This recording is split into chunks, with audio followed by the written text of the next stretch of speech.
Okay, we're looking at regiochemistry. Up here, okay, only one possible beta elimination product because there is only one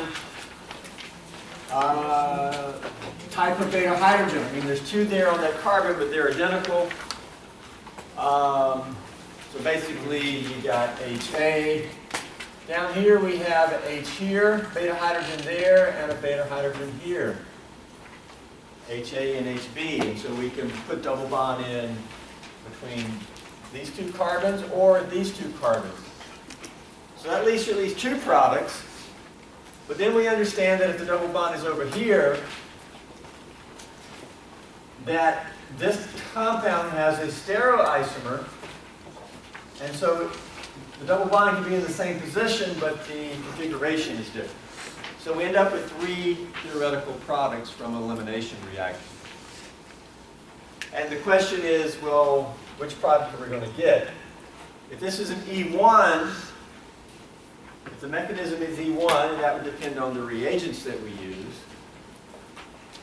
The product would be the Zaitsev product, right? E1 always gives the most stable product. Zaitsev. These are Zaitsev. Most substituted. That's a monosubstituted. This is disubstituted. But we have two disubstituted. Which one's most stable? Double bonds trans. The groups trans on the double bond would be most stable. The product labeled as E would be your E1 product. But which would be the product if the mechanism was E2? If it's E2, it's not always the most stable product. It can vary. And that's what we're looking at right now.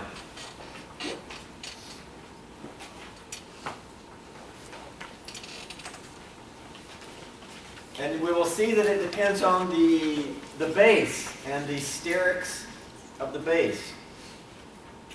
If we use a small base, like hydroxide, and you can't get much smaller than hydroxide, use of hydroxide in this case will lead to the Zaitsev product.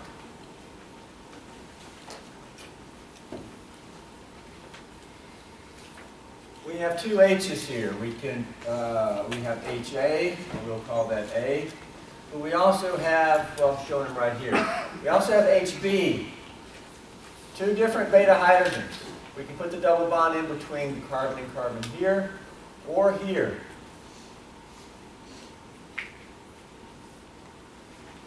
Well, if we put the carbon bond in down here, it would be that product, and that would be the Hoffman product. That's monosubstituted. Put double bond in up here, it would be this product,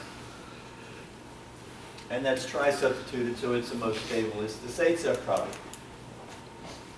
Use of a small base will give the Zaitsev product, which is the most stable, and it seems reasonable that that would be the one that's going to form. More stable product is going to have a transition state that's lower in energy, leading to it. Less stable product, higher transition state energy, so we should form this one, lower transition state energy. The smaller base is going to be able to take the HA. Now notice this, HA is more kind of hidden, buried. HB is actually more accessible.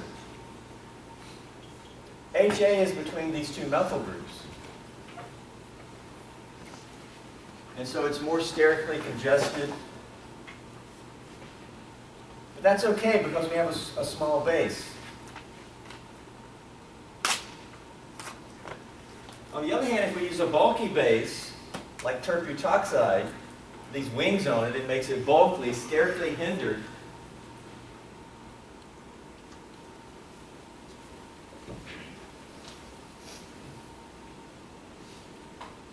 It's going to have a tough time taking this H. And so taking these electrons, this H here, more difficult. Turns out that the sterics here, the groups here, are going to interact with the groups here, and it's going to keep this from happening. Instead, the bulky base takes the more accessible H. See, this H is not buried between two methyl groups, and that's the way it's going to be. The H leading to the Hofmann product is going to be more accessible. If you use a bulky base, it's going to be more prone to taking this H. That's going to be easier, less sterics.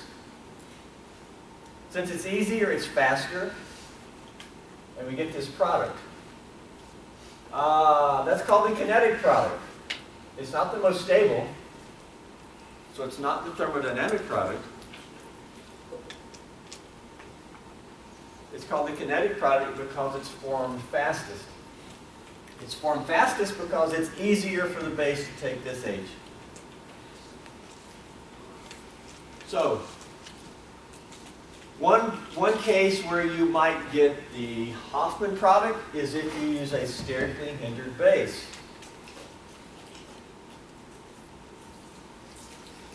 Questions about this?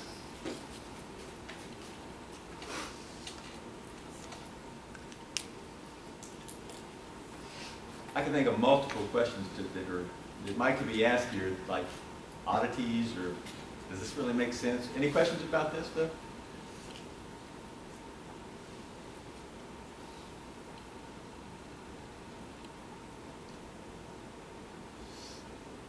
Seem reasonable? Nothing peculiar? Okay. Sterically hindered base.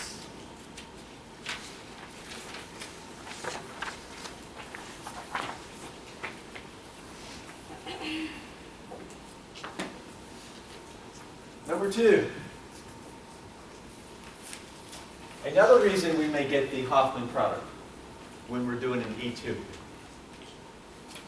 And that's the stereochemical requirement for E2 eliminations. In an E2 elimination, the leaving group and the beta hydrogen that's being extracted must be coplanar, with anticoplanar very much preferred.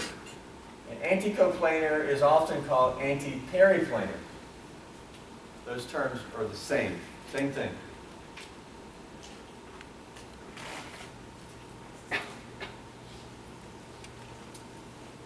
Anticoplanar very much preferred over syncoplanar.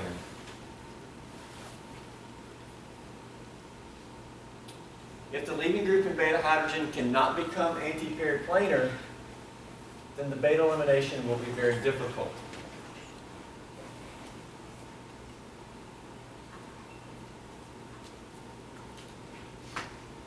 As a result, sometimes a less desirable Hofmann product is formed because the LG in beta hydrogen leading to that product could be antiperiplanar, while they could not do so to give this more stable SACEP product.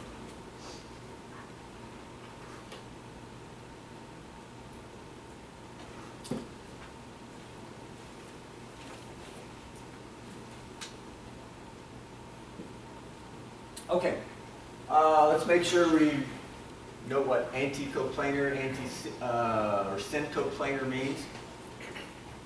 We can refer back to Newman projections. Essentially, syn and anti. I mean, these two groups here are syn, now they're anti. Yeah, it's just rotamers, conformations. Syn, anti. All right. Right here, these two groups are anticoplanar. Does everybody agree that these two groups are anti? Yeah. Well, they're also coplanar because they're both in the same plane. If this is a plane here, like a piece of paper, they're both in that plane. Now, if we put one like that, they're no longer in the plane. This one could be in this plane, but this one's forward, not in the same plane. That's anticoplanar. That is syncoplanar. They're coplanar, same plane, but they're syn. Okay?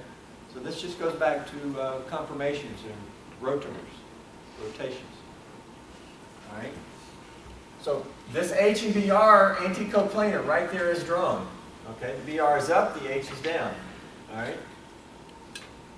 Now, importantly though, remember Newman. All right? Looking like this. Right? Looking like down the, like this carbon bond here. That's up, this is down, like that. Front carbon, bromine's up, back carbon, H is down. So that right there is another way to show anticoplanar. With the plane being right here, the plane being like this. They're both in the plane. If that was like that, then the front group would not be in the plane. It's in the plane there, but that is syncoplanar. It's in the plane there, that's anticoplanar, and that's the Newman. Okay, that's syncoplanar. All right. So when you do an elimination, E2 elimination, the leaving group and the beta hydrogen are typically you want to have them anticoplanar. That's preferred. Very much so over syncoplanar.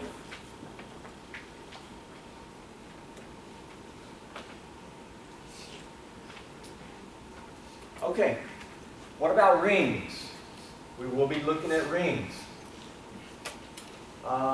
Here, the H and the bromine are anticoplanar.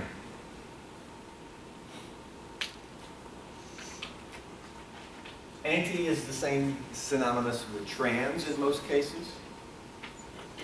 See how the bromine and this H are trans? I agree. Have to make sure we review and understand chair conformations.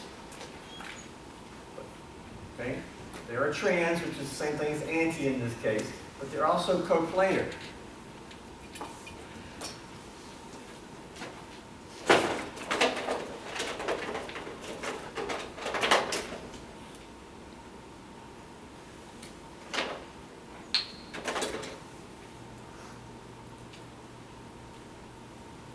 If we can make a ring here, cyclohexane, chair conformation, you know.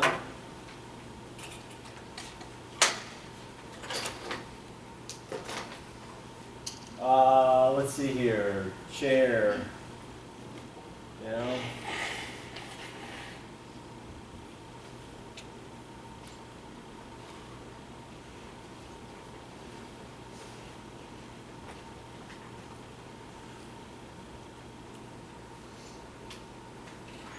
Bromine straight up.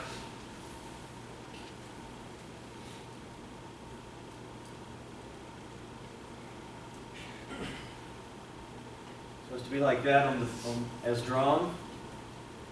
Bromine straight up. Axial. This H straight down. Axial. The other H would be here. Okay? As drawn this way, it's coming out towards you a little bit. We lose some 3D in this here. There they are.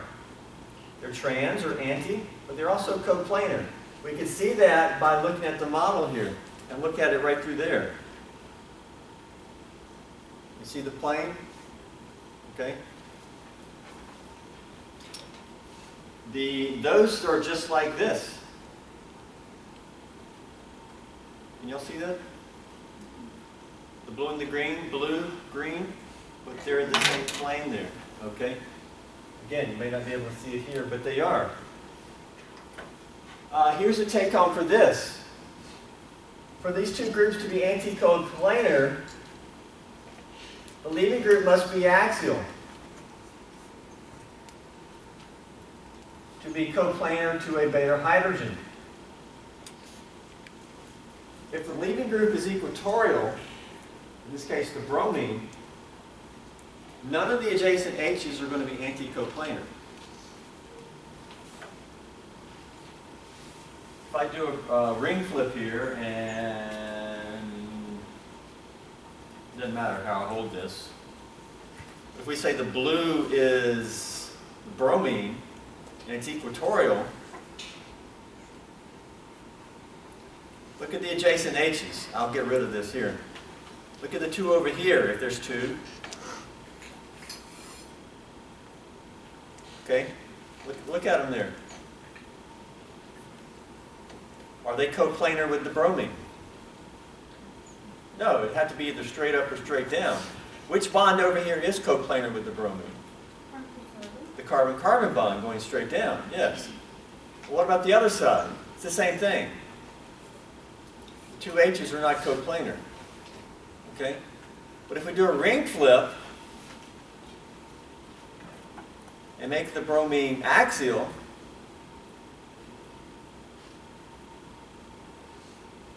and look next door, that's supposed to be axial. But now we look next door and we have an H anti-coplanar to the bromine. So, same thing over here. Anti-coplanar to the bromine. The leaving group must be axial.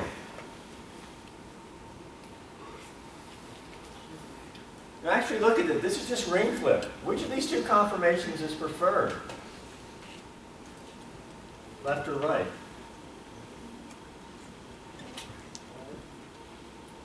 Which of the two are preferred? Is preferred?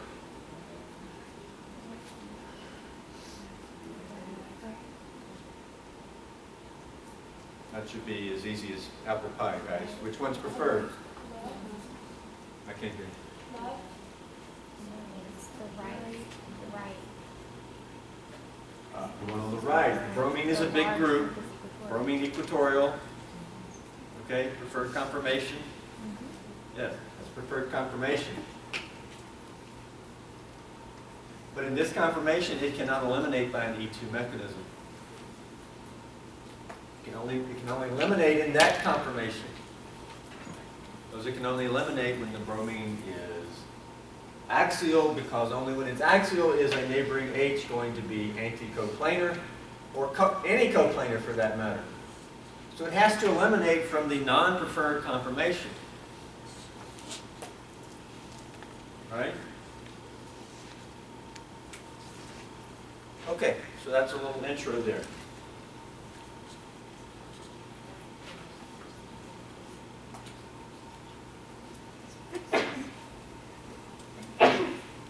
So let's try some of these. Show the reaction to this. Show the product of this reaction down here.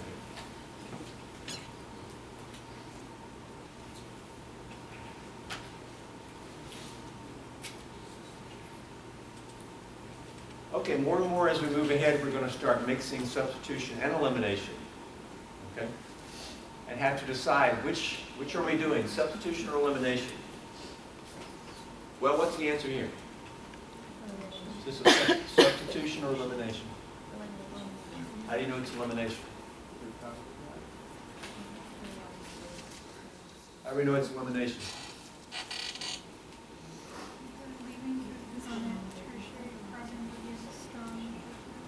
Yeah.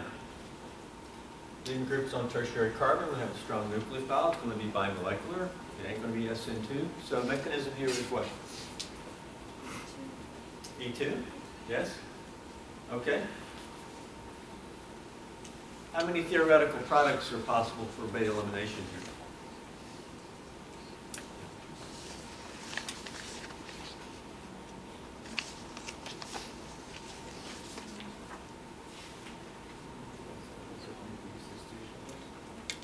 Just theoretically possible, not considering any mechanism requirements or anything, just beta elimination products. How many are possible?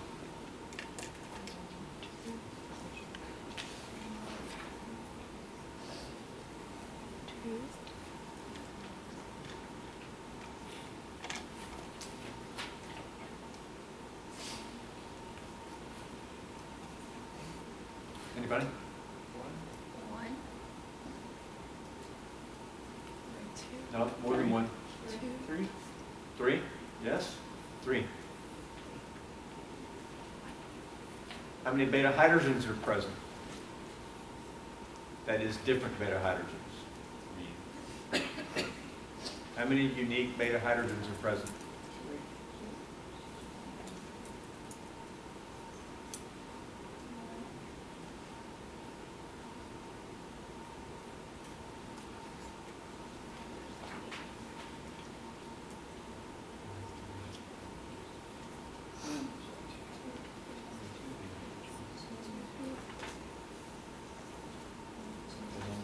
Two beta hydrogens, right?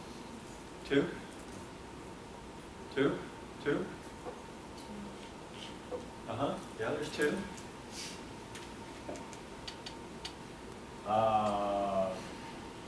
one here, we'll call that HA. I mean, there's 3 there, but they're all identical. See what I'm doing here? Okay. Beta hydrogens are on beta carbons. Beta carbon is the second one away from where the leaving group is. Alpha carbon, beta. There's a beta carbon. How many H's there? 0. There's a beta carbon. How many H's there? 1. It's going back here. Here we go. I drew them in. There's 2. 2 unique beta hydrogens. How many possible beta elimination products? 3. Why 3? You can have them in there. Or with the ethyl and the terbutyl cis or trans to each other, but I prefer the cis. Because you have to switch the ethyl down to make the beta hydrogen anti to the bromine. Okay. At the very beginning, you said you have what? I should have stopped. Did you say an enantiomer? No, sir. Okay. What did you say earlier on? That was probably incorrect. I was saying that the ethyl and the terbutyl are cis to each other. Okay. All right, 3 possible products.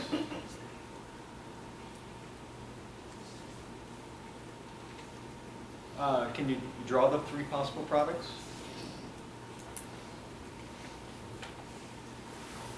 Let's draw the 3 and then let's determine which one we're going to get from this reaction.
Okay, here are 3 possible products.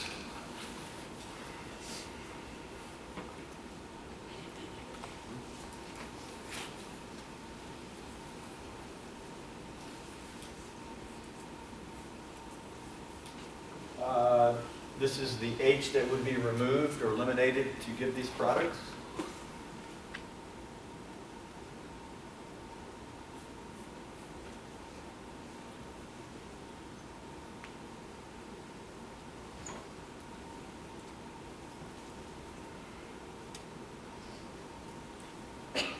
Okay, first we're doing elimination. What type of elimination we're doing? E1 or E2? E2. Everybody know why? Yeah? Okay. E2. What's going to be the product? Which 3 is going to be the product? We can't do 3 products. Which one? There's only 2 real products. Right? You couldn't have, because this one with the tert and the ethyl trans to each other would require the beta hydrogen not to be in the right place. Right? Okay, let's first say Zaitsev or Hoffman. Which one we're going to get here? Zaitsev or Hoffman? Why Zaitsev?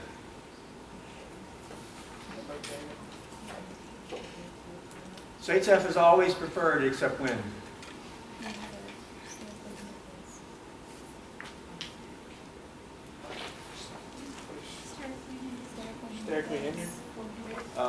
Bulky base. Is the base bulky? No, hydroxide, very small. So we don't have to worry about that. What's another reason you would get Hoffman?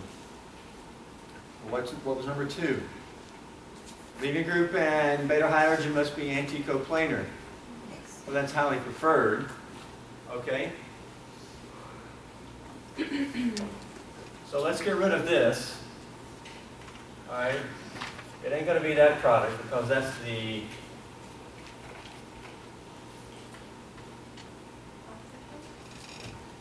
often.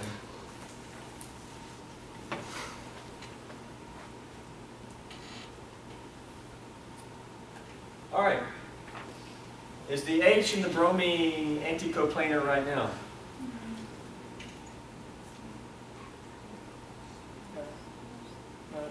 No. Okay, this is how I'm going to show you how to do this. We're going to do Newman because Newman is the easiest way to see it, in my opinion. Okay, let's draw this in a Newman projection. Looking down, we're going to put the double bond between the alpha carbon and the beta carbon. Double bond's going to be there. Let's look down this here. We can do it from this side. Okay, that carbon in the front, that one in the back. All right. Front carbon, I see a tert-butyl straight down. I see a methyl to the left and a bromine to the right. Correct? So I'm over here, looking at this carbon, the bromine's behind the board, so it's on my right. The methyl's on the left. That's the front. Let's look at the back. I see a methyl going straight down. It's eclipsed with the tert-butyl. Draw a little bit to the side there. HB is going behind the board, so it's on the right. It's eclipsed with the bromine. And then there's an ethyl, and it is eclipsed with the methyl. There it is, looking with that view. Right here, the H and the bromine are like this, right in front of each other. They're coplanar. Here's the plane. You can lay a sheet of paper on my arms. But they're thin. We need to have the bromine over here. Okay? We can rotate this. Rotate this bromine and put it here. I'm rotating the front. That means the bromine comes here. Tert-butyl goes straight up, and the methyl comes here. The back we did not rotate. The H is here. The ethyl is here, and the methyl is here. There's a methyl on each carbon, one on the front carbon, one on the back carbon. Now look at the HBr, the H in the leaving group. Now they're anticoplanar. There's the plane right there. They're both in the plane, the H and the Br in that plane. Okay? The carbon bond is like this. Okay? It's front back. The H is there. Bromine is here. That's how they are drawn on the board. The H is over there, the bromine is over here, but look at it. Boom, there it is. They're anticoplanar. It's just like this instead of like that. Okay? Now they can eliminate. Now the hydroxide and the mechanism takes the H. The electrons move, you can't see it because the carbon bond is here. The electrons move in to make pi bond between the two carbons, and the bromine is kicked off. Okay? This thing has to rotate. But here it is. That's all concerted. Boom, it takes place. These groups are set. The two methyls are on the same side, and these two groups are on the same side. Which product is that? It's this product here. The two methyls are on the same side, the tert-butyl and the ethyl are on the same side. That's what this leads to. And so this is your E2 product.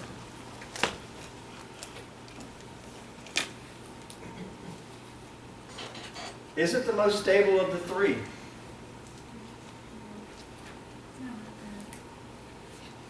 Well, it's more stable than that one because it's tetrasubstituted. It is a Sate-Sev product, but that's also Sate-Sev. That's actually the most stable product. Why? You know, and the ethyl are on opposite sides. Larger groups trans. Okay? The larger groups here are actually cis. Not as good. But this reaction gives this as the major product. Why? Because it's highly preferred for the H in the leaving group to be anticoplanar. And so it eliminates from this conformation here.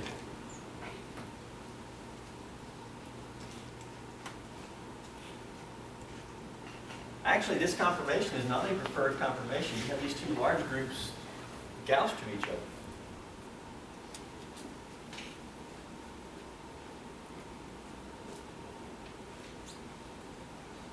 We could draw this with these two large groups anti to each other, but guess what? Then the H and the bromine would not be anticoplanar, and it would not eliminate that way. If it's going to eliminate, it's going to eliminate this way, and elimination this way gives the product on the right. We can more easily see this in a Newman conformation.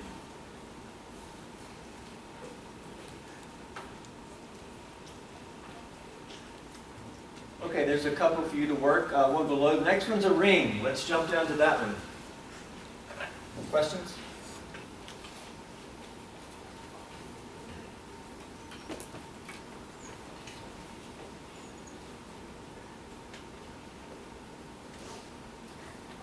We have a ring here. We have an iodine triethylamine. We've seen that before. TEA, triethylamine. What mechanism are we doing here?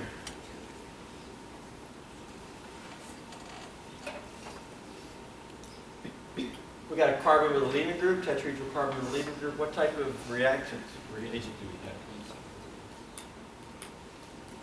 THF is just a solvent, common solvent.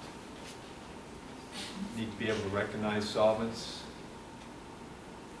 Triethylamine, weak base, strong base, what do we got?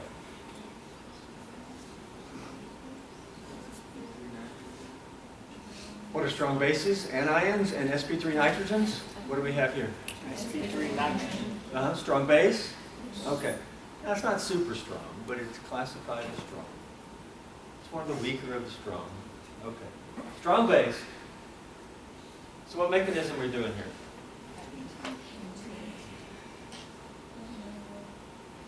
Could it do SN2?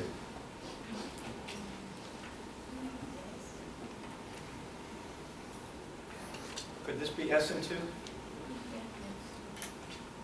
Leaving groups on secondary carbon, can you do SN2 there? Oh, yeah. Yes. Is there any reason we would prefer SN2 versus E2? Which one's favored? What's going on with the base? Base/nucleophile. Big. Yes, it's sterically hindered. What's sterically hindered going to do to substitution? It'll make it more difficult. Okay? Sterics hurt SN2. What did we say about triethylamine when we first introduced it on the previous handout? Right? That's right. We said it's very commonly used for E2 eliminations. Yes, exactly. That's what we said. I'm sure we said. Triethylamine is a common base for E2 eliminations because it's sterically hindered. Okay? All right, it's E2. All right, since it's E2, show the product.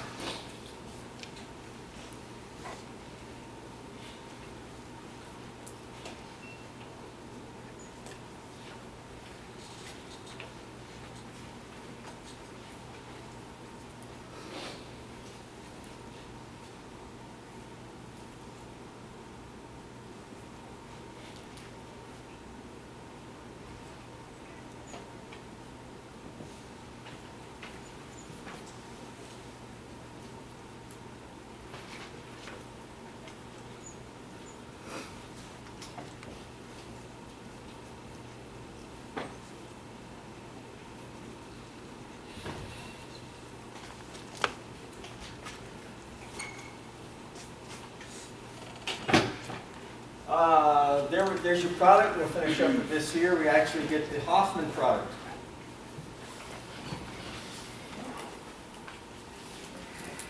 Why do we get the Hoffman product?